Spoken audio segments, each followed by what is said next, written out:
When they found Silas Mercer, there wasn't much left of him that could still be called a man. Now I'm going to tell you something, and I need you to listen real careful like. This isn't one of those stories where the ending comes neat and tidy. This is one of those stories where the ending, well, the ending just sort of continues, even now, even after. They found him in the cabin on Clinch Mountain. Cabin's still there, if you got the stomach for it. And what I'm about to tell you, it's all here, in the files, in the recovered audio logs that Silas himself left behind. You see, the Salt Lick Lady, that's what we call her in the Redacted Archives. She don't got a real name, least not one that any man's tongue could wrap around and still keep working proper. But she is real. Real as the minerals in your bones. Real as the salt in your blood. By the time they got to Silas, his skin had turned papery, like old parchment left too long in the sun.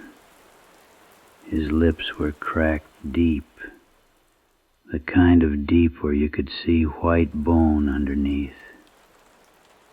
But the worst part was his fingernails.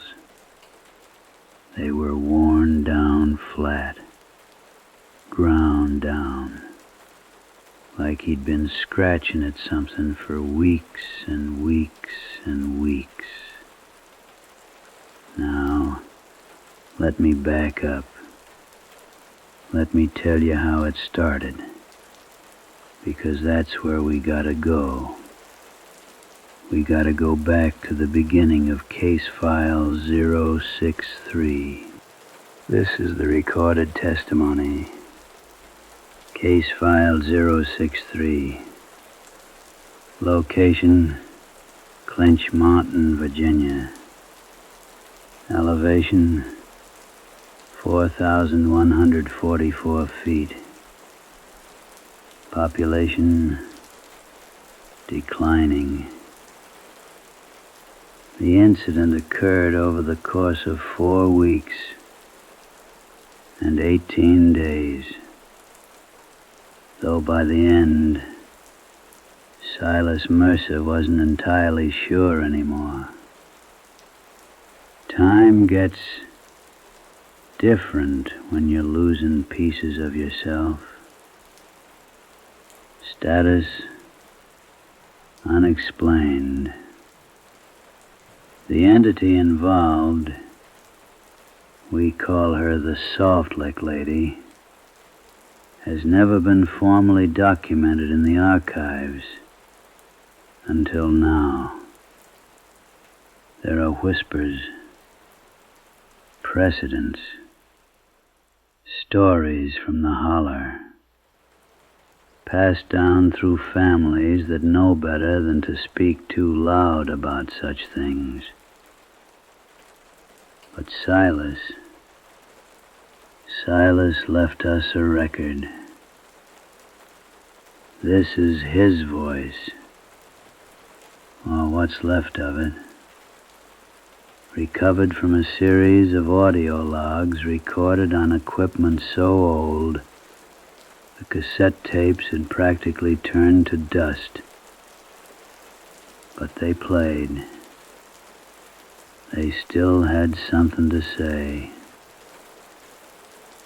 So settle in now. Get yourself comfortable. The rain will come soon enough.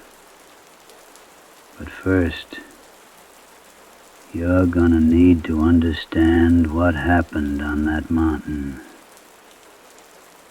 You're gonna need to understand what she wanted. Silas, audio log number 1, day 1. My name is Silas Mercer. I'm 43 years old. I came up to Clinch Mountain to get away from things. Divorce came through final this past Tuesday, and I needed quiet. Needed space to think on what my life's become. The cabin belonged to my grandfather. Ain't been lived in for near about 15 years. Still got the old wood stove. Still got the cot with the blankets folded neat. Still got the salt blocks. There's 4 of 'em. Hung on the porch railing. For the deer. The salt blocks are gray. Weathered. But they still smell like what they are. Mineral. Pure and clean. I can smell 'em from inside the cabin.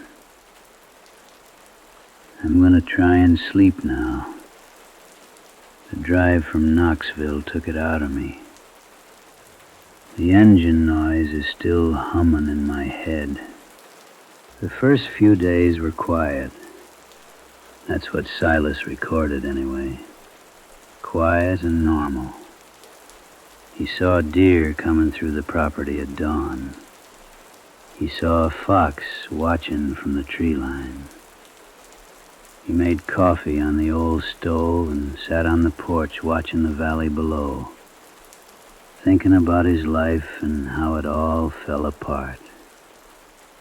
But the salt blocks, they started disappearing. Not all at once. That would have made sense. That would have been explainable. Deer, maybe. Some critter with a taste for minerals. But the way they vanished, it was deliberate. I'm not sure what's happening with the salt blocks. This morning one was just gone. I know for a fact it was here yesterday. I touched it.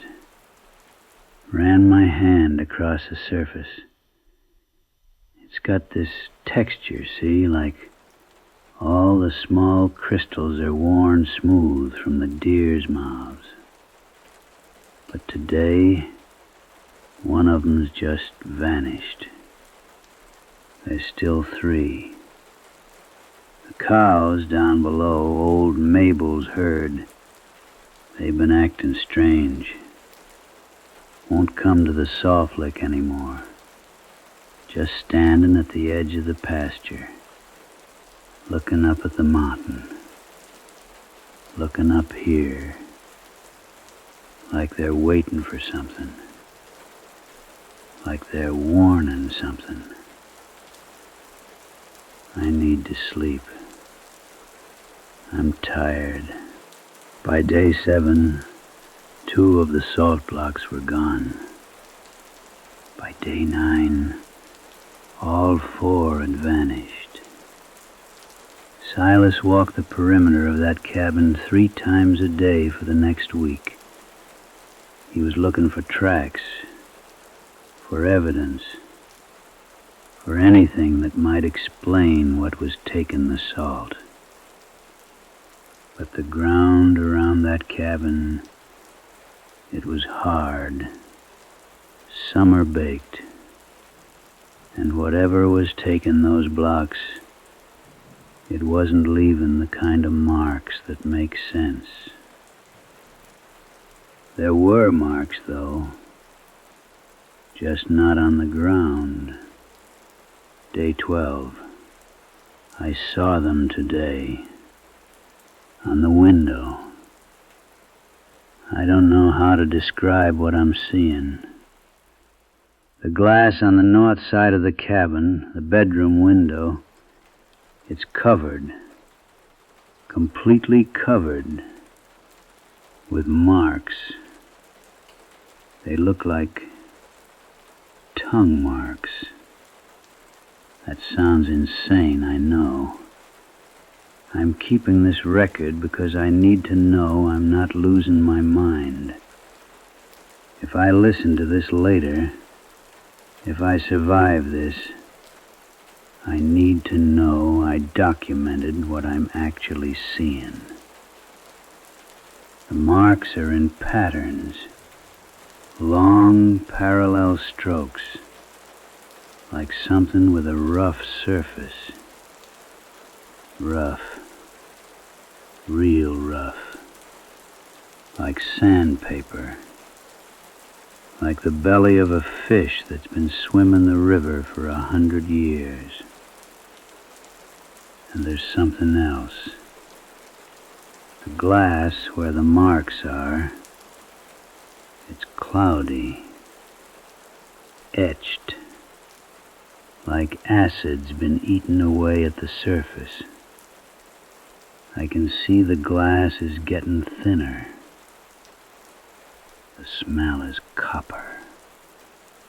Underneath everything, there's this smell like old pennies, like blood that's been left in the sun too long. I'm getting thirsty, real thirsty, even though I've been drinking water all day long. Now here's what the files don't explain right away. Maybe that's on purpose. Maybe it's because what was happening to Silas, it wasn't something that could be explained in a way that made sense. You see, when the salt blocks started disappearing, Silas started changing. At first it was just the thirst, a dry mouth that didn't go away no matter how much water he drank. But then his joints started aching. His muscles started cramping up. The kind of cramps you get when your body can't hold on to the minerals it needs to function proper. And the skin began to itch something fierce. I don't understand what's happening to me. My lips are cracked. Deep fissures running across the inside of my mouth. When I eat, there's a taste, a bitter taste that I can't get rid of. Like I'm tasting ashes. Like I'm tasting the mineral content of everything that goes into my body. And my body's rejecting it all. And she's still here. I know she's here. Last night, I heard her on the roof. The sound of something heavy. Something that moved like it had weight, but also like it was dragging itself across the wooden shingles. And there was this sound like her belly or her underside was scraping against the wood, licking the wood. I think she's eating the minerals from the cabin itself, and she's getting closer to me. By day 18, Silas had stopped leaving the cabin. He barricaded the doors, nailed wooden planks across the windows, all except the north window, the one with the marks. That one he'd covered with plastic sheeting, but even that wasn't going to stop what was coming. The thing about mineral deficiency, you see, it's slow, it's quiet. You don't realize what's happening until your bones start feeling brittle, until your teeth start aching. until your fingernails become so soft that when you touch them they bend like paper. That's what was happening to Silas. I've stopped trying to leave. I thought I could make it to the truck. That was 4 days ago. I got as far as the porch before she came around the corner. Before I saw her. I can't describe her. I can see her, but my mind won't hold the image. What I remember is her mouth, the texture of her skin. It was like the underside of a stingray, all rough, all ancient. And her eyes, God help me, she had eyes like stones that had been under water for 1,000 years. Eyes that saw me, eyes that wanted me. When she looked at me, I could feel it.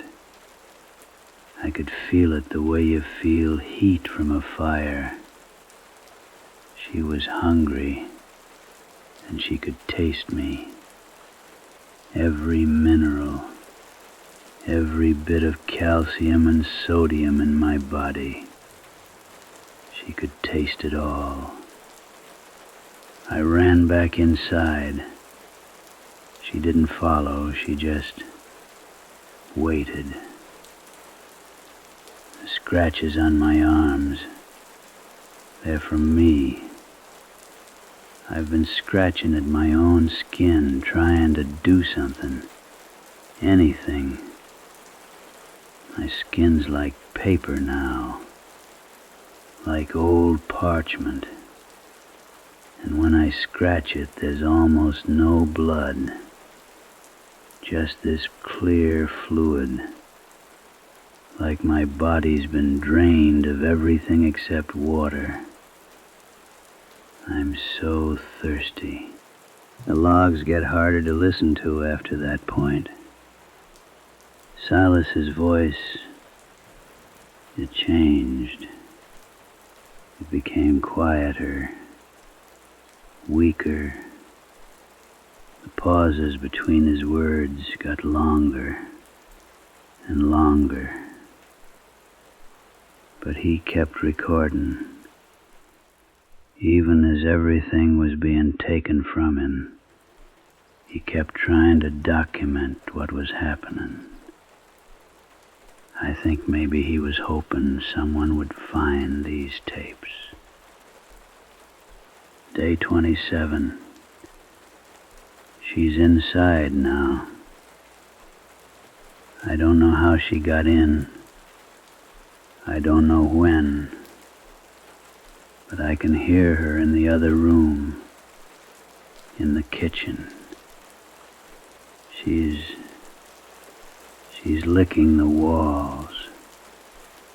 I can hear the sound of her tongue scraping against the wood, eating the mineral deposits, the salt that's been in this cabin for 150 years.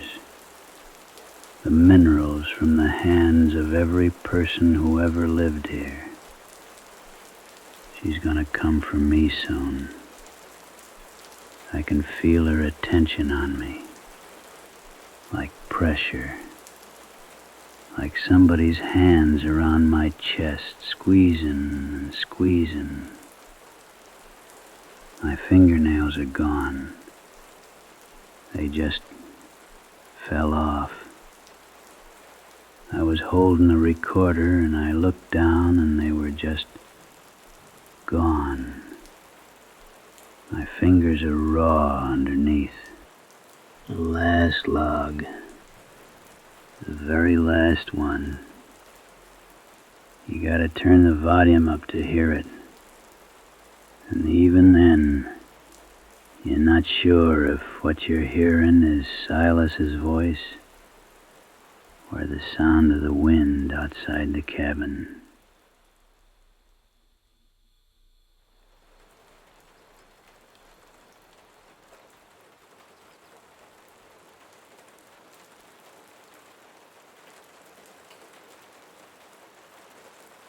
Day 29.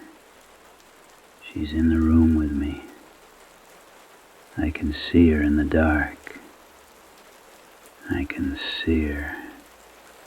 She's big. Bigger than anything that should exist in these mountains. She's got ridges along her spine, like the ridges on a whale's belly. And her skin, it's translucent. I can see the minerals moving inside her. I can see the calcium, the sodium, the iron. I can see all the things I don't have anymore. And they're moving through her like water through a stream. She's opening her mouth. She's not hungry for my meat. She never was. She's hungry for what's inside me.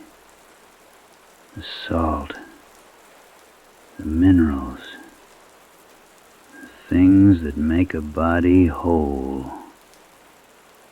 She's tasting my breath. That was the last recording. They found Silas Mercer on the morning of day 30. The rescue team got called by a neighbor who hadn't heard from him in over a week. When they opened the cabin door, they found him sitting on the cot, eyes open, staring at nothing. The cabin walls had marks all over him, lick marks. Deep grooves scraped into the wood where something had been feeding for days. Silas was still alive, but barely. He couldn't talk, couldn't move.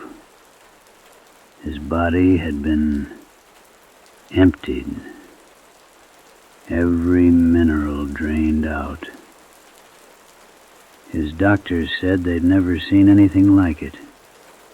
Complete and total mineral deficiency. His bones were brittle as glass. His heart was barely beating. He lived for 5 more days in the hospital. Then the internal bleeding started. His organs just stopped working. There was nothing left to keep him going. When they searched the cabin after, they found something strange. 3 of the original salt blocks were recovered near a ravine 2 miles away. They'd been licked smooth, completely polished. But the fourth one was never found. And every spring since then, when the snow melts and the water starts running clear through the hollows of Clinch Mountain, hikers start going missing. Not killed, not hunted, just depleted. Found wandering down the mountain days later, skin like paper, begging for salt, in a voice that don't sound quite human. So if you ever find yourself on Clinch Mountain, if you ever come across a salt lick where the water tastes wrong, where the minerals seem to be moving, you best keep on walking. Don't leave nothing behind. Don't leave sweat on a rock. Don't leave blood on a stone. Because she's still up there. The Salt Lick Lady. Licking. Always licking. Waiting for the next one who comes looking for quiet. This concludes Case File 063. Let yourself drift now. The rain is coming down, covering everything, covering the mountain, covering all the old secrets. Sleep now. Sleep.